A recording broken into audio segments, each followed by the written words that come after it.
নমস্কার, আমি রাকেশ খান্না। আবার একটা নতুন ভিডিও নিয়ে চলে আসলাম তোমাদের সামনে। আজকে ইচ্ছে করছে একটু কিছু নতুনত্ব খাই, তো ভাবলাম মুড়ি মাখাই করি। তো প্রথমে আমরা কেটে নিচ্ছি লঙ্কা, তারপর আমরা কেটে নেবো পেঁয়াজ, কিছু আদা কেটে নেব। এই তো আমাদের একদম বাড়ির মধ্যে যা যা পাওয়া যায় আমাদের, সেটা দিয়ে আমরা আজকে মুড়ি মাখা তৈরি করছি। তো তোমরা সবাই পারবে, অসুবিধা কিছু নেই। আমি তোমাদের তুলে ধরলাম আমার রেসিপি, আমি কী কী দিই।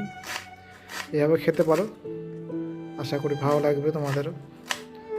সন্ধ্যার সময় চায়ের সাথে মুড়ি খুব সুন্দর লাগে।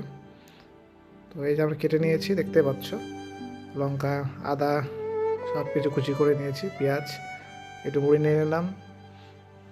এই যে আমাদের উপকরণ রেডি, আমরা দিয়ে দিচ্ছি পেঁয়াজ লঙ্কা সব কিছু মুড়ির মধ্যে। এবং এরপরে আমরা এক এক করে মশলা এবং কিছু আচার দিয়ে নেব। দেখতে পাচ্ছ আচার, আমি কোনো ব্র্যান্ডের প্রমোশন করছি না বা আমাকে ফ্রিতেও দেয়নি, কাজে আমি বলে দিচ্ছি আমার বাড়ির যেটু আচার আমি কিনেছি নিজের টাকাতে, সেটাই আমি দিচ্ছি। ম্যাঙ্গো আচার দিলাম অল্প, তো একটু গ্রেভি দিয়ে দেবো যাতে তেলটা পাওয়া যায় আচার ফ্লেভারটার জন্য। এটি রয়েছে জিরার গুঁড়া একটু দিয়ে দিলাম অল্প করে। তোমরা তোমাদের মতো করে দিতে পারো, আমি আমার রেসিপি তোমাদের বলছি। এটিতে চাট মশলা সানরাইজ কোম্পানি, বিভিন্ন কোম্পানি দিতে পারো, অসুবিধা কিছু নেই। স্বাদ অনুযায়ী দিয়ে দেবো তোমরা। আশা করি খুব ভালো লাগবে খেতে। সরিষার তেল পরিমাণ মতন দিয়ে দাও, তোমাদের যেমন খাও। হালকা লবণ দিয়ে নেবে। দেখতেই পাচ্ছ আমরা সরিষার তেল দিয়ে দিচ্ছি, বেশ সুন্দর লাগছে এখনই।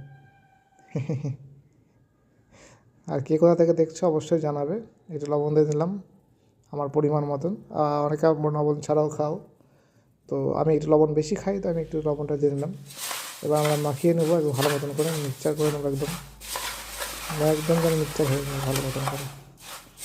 এই আমাদের মুড়ি মোটামুটি রেডি, দেখতে পাচ্ছ। ভালো করে মাখিয়ে নিলেই মুড়ি মাখা রেডি হয়ে যাবে। তোমাদের গায়ে শক্তিতে মিক্সচার করবে। দেখতে পাচ্ছ মুড়ি মাখা আমাদের কমপ্লিট। আমরা এবার খাওয়া দাওয়া শুরু করে দেবো। তো দেখতেই পেলে ভিডিওটি কেমন লাগলো সবাই বলবে। যদি ভালো লাগে অবশ্যই লাইক শেয়ার করো। ভালো করে মাখিয়ে নিতে হবে যাতে সব মশলা সব মুড়ির সাথে মিশে যায়। খুবই সুন্দর হয়েছে খেতে। আমার ছোট্ট রেসিপি, কিছুই লাগবে না, বাড়িতে যা আছে আর কি সেটাতে তৈরি করা আর কি। ধন্যবাদ সবাইকে, দেখা হচ্ছে নতুন কোনো ভিডিওতে।